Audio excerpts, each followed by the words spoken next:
దేవత రూపానికైతే కిరీటం ఉంటుందని, కానీ అమ్మ రూపానికి ఉంటుందా అని ప్రజా వాగ్గేయకారుడు అందెశ్రీ అన్నారు. కాంగ్రెస్ ప్రభుత్వం ఏర్పాటు చేసిన తెలంగాణ తల్లి విగ్రహం నమూనాలో బతుకమ్మతో పాటు కిరీటం లేకపోవడంపై పలువురు విమర్శలు గుప్పిస్తున్నారు. కిరీటం లేకపోవడంపై ఎన్టీవీ ఛానల్ ఇంటర్వ్యూలో అందెశ్రీ స్పందించారు. బాసర సరస్వతీమాతను దర్శించుకున్న అనంతరం ఆయన మాట్లాడారు. తెలంగాణ తల్లికి కిరీటం ఉండాలంటే భూమి మీద పురుడు పోసుకున్న ఏ తల్లికి కిరీటం ఉంటుందో చెప్పాలన్నారు. కిరీటాలు పెట్టుకుంటే అలాంటి అమ్మవారిని గుళ్ళో పెట్టుకుని పూజిస్తామని, కానీ మానవ దేహం కలిగిన తల్లికి కిరీటం ఎందుకన్నారు. బతుకమ్మ అంటేనే తెలంగాణ తల్లి అని, కాబట్టి ఈ అమ్మ తన బతుకమ్మను తానే మోసుకుంటుందా అని ప్రశ్నించారు. బతుకమ్మను మోసేది మనుషులు అని గుర్తించాలన్నారు. తెలంగాణ తల్లి మన అమ్మలకు ప్రతిరూపం అన్నారు.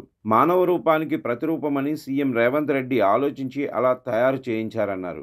ఈ తెలంగాణ తల్లి స్వయంగా బతుకమ్మ కాబట్టి తనను తాను ఎత్తుకోలేదని, అలాగే మానవ రూపం ధరించారు కాబట్టి కిరీటం అవసరం లేదని అభిప్రాయపడ్డారు. పరిపూర్ణమైన మట్టి తల్లికి, మనిషి తల్లికి, మన అమ్మ రూపాలకు, మన తోబుట్టువులకు, మొత్తం తెలంగాణ తల్లి అస్తిత్వానికి, పచ్చదనానికి అభిషేకం అన్నారు. ఈ తెలంగాణ తల్లి దేవత అని, అందుకే దీవిస్తున్నట్లుగా చేతిని రూపొందించారన్నారు.